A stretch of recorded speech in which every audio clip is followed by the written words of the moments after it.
ವಿದ್ಯಾರ್ಥಿಗಳೇ, ಡಿಪ್ ವರ್ಗಾವಣೆ 2F ಮೂಲಕ ಸಮತಲ ಸ್ಥಾನದಲ್ಲಿ 3 mm ದಪ್ಪವಿರುವ ಮೈಲ್ಡ್ ಸ್ಟೀಲ್ ಶೀಟ್ನಲ್ಲಿ ಫಿಲೆಟ್ ವೆಲ್ಡ್ ಟಿ ವಿಷಯಕ್ಕೆ ಸುಸ್ವಾಗತ. ಈ ಪಠ್ಯದ ಕೊನೆಯಲ್ಲಿ ನೀವು ಈ ಕೆಳಗಿನ ಕಾರ್ಯಗಳನ್ನು ಮಾಡಲು ಸಾಧ್ಯವಾಗುತ್ತದೆ. ಡ್ರಾಯಿಂಗ್ ಪ್ರಕಾರ ಗಾತ್ರಕ್ಕೆ ಪ್ಲೇಟ್ ತುಣುಕುಗಳನ್ನು ತಯಾರಿಸಿ. ಡ್ರಾಯಿಂಗ್ ಪ್ರಕಾರ ಪ್ಲೇಟ್ಗಳನ್ನು ಟಿ ಹೊಂದಿಸಿ ಮತ್ತು ಟ್ಯಾಕ್ ವೆಲ್ಡ್ ಮಾಡಿ. ವೆಲ್ಡಿಂಗ್ ಆಗಿ ಟಿ ಸಮತಲ ಸ್ಥಾನದಲ್ಲಿ ಹೊಂದಿಸಿ. ಸೂಕ್ತ ಪ್ರಮಾಣದ ಫಿಲ್ಲರ್ ಲೋಹದೊಂದಿಗೆ ಮಣಿಯನ್ನು ಡೆಪಾಸಿಟ್ ಮಾಡಿ. ವೆಲ್ಡ್ ಮತ್ತು ಮಣಿ ಕಾಣಿಸಿಕೊಂಡ ಮೇಲೆ ಮೇಲ್ಮೈ ದೋಷಗಳನ್ನು ಸ್ವಚ್ಛಗೊಳಿಸಿ ಮತ್ತು ಪರೀಕ್ಷಿಸಿ. ಈ ವಿಷಯವು ಹಲವಾರು ಉಪಕರಣಗಳು ಮತ್ತು ಸಲಕರಣೆಗಳ ಬಳಕೆಯನ್ನು ಒಳಗೊಂಡಿರುತ್ತದೆ. ಸಾಮಾನ್ಯವಾಗಿ ಬಳಸುವ ಮುಖ್ಯ ಸಾಧನಗಳು ಇಲ್ಲಿವೆ: steel rule, lighter, wire brush, ಕೈ ಗ್ರೈಂಡರ್, ಬಾಸ್ಟರ್ಡ್ ಫೈಲ್,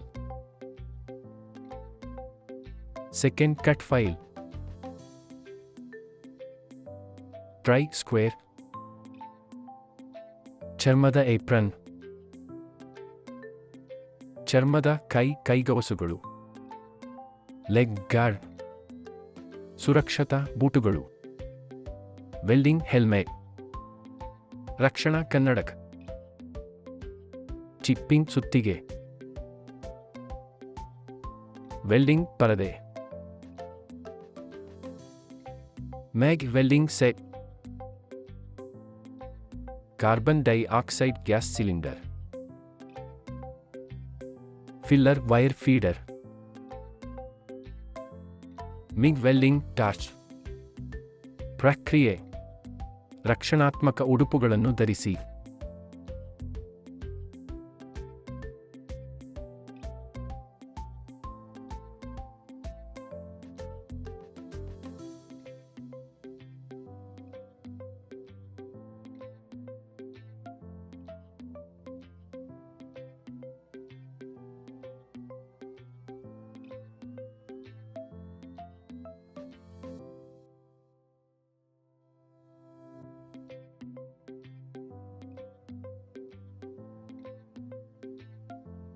ಡ್ರಾಯಿಂಗ್ ಪ್ರಕಾರ ಶೀರಿಂಗ್ ಯಂತ್ರದಿಂದ ಹಾಳೆಯನ್ನು ಕತ್ತರಿಸಿ.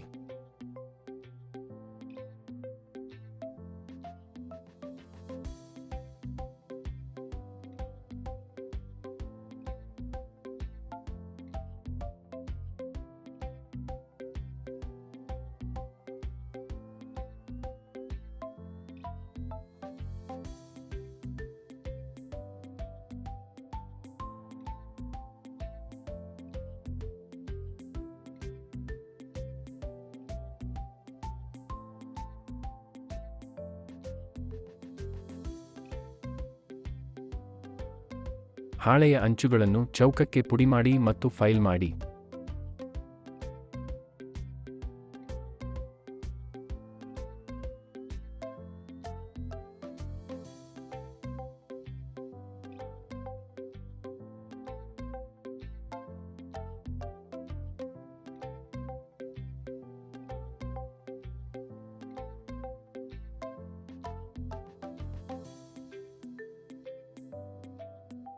ಕಾರ್ಬನ್ ಸ್ಟೀಲ್ ವೈರ್ ಬ್ರಷ್ ಮತ್ತು ಫೈಲಿಂಗ್ ಮೂಲಕ ಪ್ಲೇಟ್ಗಳ ಮೇಲ್ಮೈಯನ್ನು ಡಿಬರ್ ಮಾಡಿ ಮತ್ತು ಸ್ವಚ್ಛಗೊಳಿಸಿ.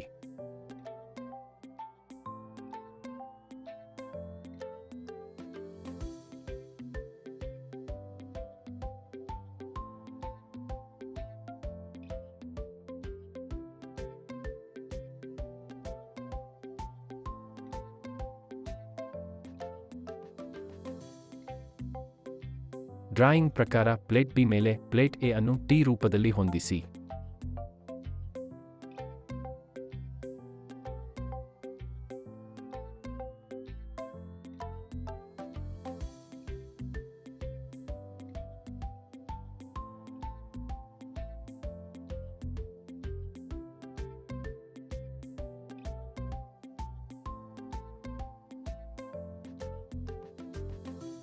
ಯಂತ್ರದ ಧನಾತ್ಮಕ ಟರ್ಮಿನಲ್ಗೆ ಟಾರ್ಚ್ ಅನ್ನು ಸಂಪರ್ಕಿಸಿ.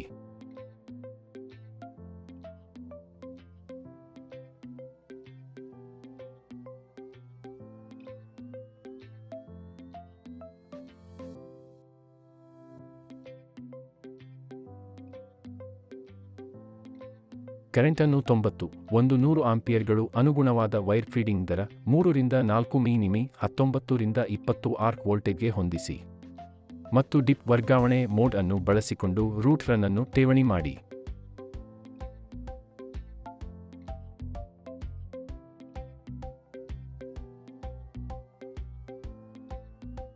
ಟಿ ಜಾಯಿಂಟ್ನ ಎರಡೂ ತುದಿಗಳಲ್ಲಿ ಟ್ಯಾಕ್ ವೆಲ್ಡ್ ನಿಮಿಷ 10 ಮಿಮಿ ಉದ್ದ.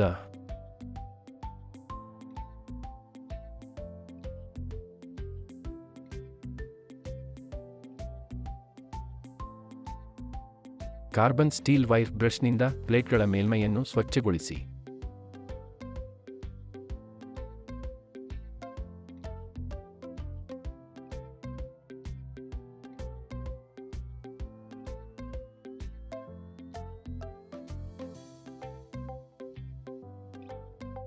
.8 mm ಡಯಾವನ್ನು ಬಳಸಿಕೊಂಡು ಟಿ ಜಾಯಿಂಟ್ ಅನ್ನು ವೆಲ್ಡ್ ಮಾಡಿ. Mild steel filler wire.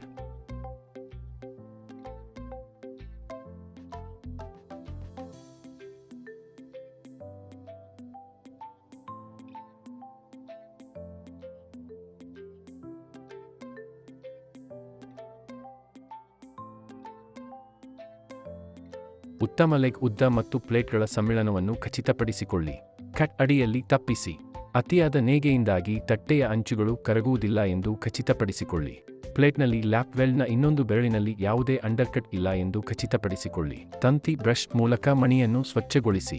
ಪರಿಶೀಲಿಸಿದ ನಂತರ ಅತಿಕ್ರಮಣ, ಅಂಡರ್ಕಟ್, ನುಗ್ಗುವಿಕೆ, ಅಸ್ಪಷ್ಟತೆಯಂತಹ ಯಾವುದೇ ದೋಷಗಳಿಲ್ಲ ಮತ್ತು ಇದು ಉತ್ತಮ ಮಣಿ ಪ್ರೊಫೈಲ್ ಆಗಿದೆ. ಈ ವಿಷಯವು ಡ್ರಾಯಿಂಗ್ ಪ್ರಕಾರ ಗಾತ್ರಕ್ಕೆ ಪ್ಲೇಟ್ ಪೀಸ್ಗಳನ್ನು ಸಿದ್ಧಪಡಿಸುವುದು, ಡ್ರಾಯಿಂಗ್ ಪ್ರಕಾರ ಪ್ಲೇಟ್ಗಳನ್ನು ಟಿ ಜಾಯಿಂಟ್ನಂತೆ ಜೋಡಿಸುವುದು ಮತ್ತು ಟ್ಯಾಕ್ ವೆಲ್ಡ್ ಮಾಡುವುದು, ವೆಲ್ಡಿಂಗ್ ಆಗಿ ಸಮತಲ ಸ್ಥಾನದಲ್ಲಿ ಟಿ ಜಾಯಿಂಟ್ ಅನ್ನು ಹೊಂದಿಸುವುದು, ಮಣಿಯನ್ನು ಸೂಕ್ತ ಪ್ರಮಾಣದ ಫಿಲ್ಲರ್ ಮೆಟಲ್ನೊಂದಿಗೆ ಡೆಪಾಸಿಟ್ ಮಾಡುವುದನ್ನು ಒಳಗೊಂಡಿರುತ್ತದೆ. ವೆಲ್ಡ್ ಮತ್ತು ಮಣಿ ಕಾಣಿಸಿಕೊಂಡ ಮೇಲೆ ಮೇಲ್ಮೈ ದೋಷಗಳನ್ನು ಸ್ವಚ್ಛಗೊಳಿಸಿ ಮತ್ತು ಪರೀಕ್ಷಿಸಿ. ನೀವು ಎಲ್ಲ ಪರಿಕಲ್ಪನೆಗಳು ಮತ್ತು ಪಠ್ಯಗಳನ್ನು ಅರ್ಥ ಮಾಡಿಕೊಂಡಿದ್ದೀರಿ ಎಂದು ನಾನು ಭಾವಿಸುತ್ತೇನೆ. ನಮ್ಮ ಮುಂದಿನ ವಿಡಿಯೋದಲ್ಲಿ ನಾವು ನಿಮಗೆ ಮತ್ತೊಂದು ಅದ್ಭುತ ಪರಿಕಲ್ಪನೆಯನ್ನು ತರುತ್ತೇವೆ. ಅಲ್ಲಿಯವರೆಗೆ ಕಾಳಜಿ ವಹಿಸಿ.